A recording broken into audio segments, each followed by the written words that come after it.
lean like a cholo. If you don't get that, you're probably from Montebello. So anyways, there's very different shades of ghetto where I come from. As a matter of fact, the other day I had a glass of wine and I poured some grape soda in it. And I'm thinking to myself, you know what, Frank? You just graduated from Montebello ghetto to East LA ghetto.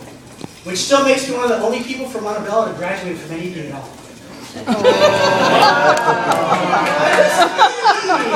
I did this comedy night. I heard the stage name locally, or Frank DJ. I can't. It's kind of offensive a little bit, but I mean, come on, look at me. But I tell my friends, like, come on, don't call me Frank the Midget. That kind of hurts my feelings. They're like, you shut up, you stupid midget. You don't have any feelings. Your nervous system isn't sophisticated enough. It's not really a fair judgment, you know? I mean, I'm not really short enough to be a midget, not tall enough to be a real person. Yeah, by the way, one of my comedian friends was telling me, like, don't use the word midget on stage, man. What are you going to do with this midget in the audience? Kick it? I mean, he's short, right? I mean, he's trying to compensate. I'm sure he has great credit. So I'm sure I'm forgetting something, but I'm just keep moving it along. I married a white woman. She's from Orange County, California. She feels kind of uncomfortable in Montebello. I don't blame her.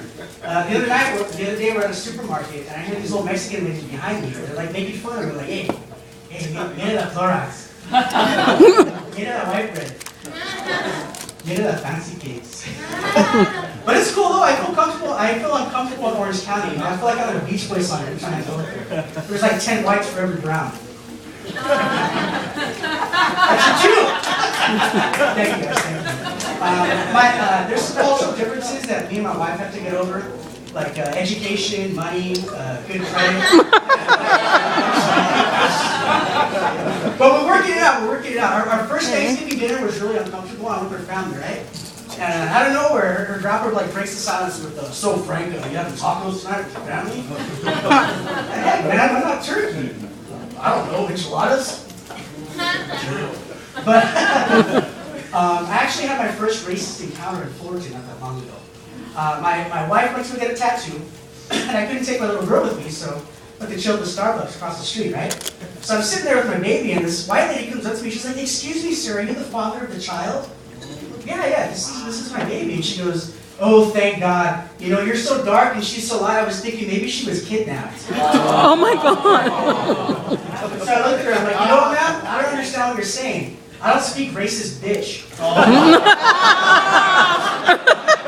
me, I'm going to stand in front of the Home Depot now.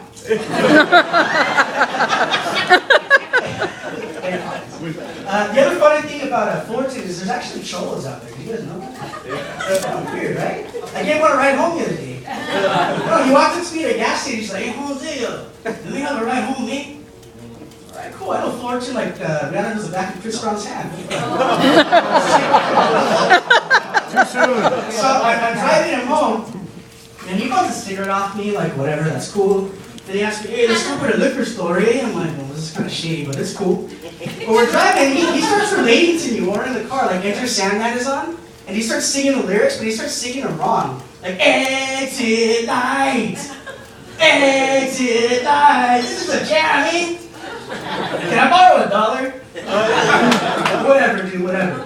So I finally get him home, and then I start thinking, because I think a lot. And I'm like, what if this guy didn't even have a place to stay? And he's like, "Hey, Holmes, I don't really have a place to crash, eh? Can I crash in your pad?" All right, whatever.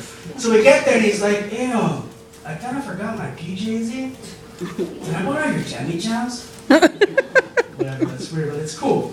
And he goes, "Hey, Holmes, I forgot to tell you, eh? Can I have some daddy issues?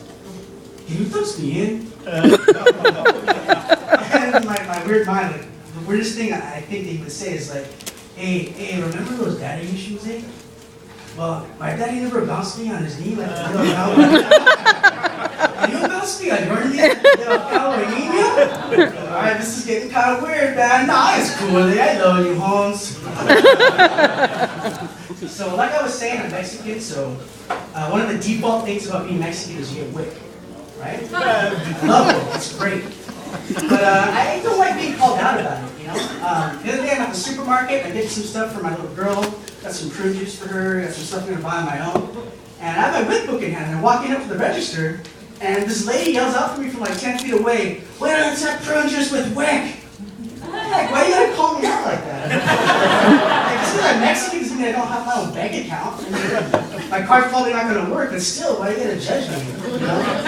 So then, of course, my creative mind, I started thinking about like, what if I had like really personal stuff that I'm carrying up for like my wife and everything, and he starts yelling it out for everyone to hear. Like, summer's Eve douche for that not so fresh belly. Not accepted with WIC, sir. Or preparation H on royal cream, protects swan and royal tissue. Call doctor if bleeding occurs. Also not taken with WIC, sir.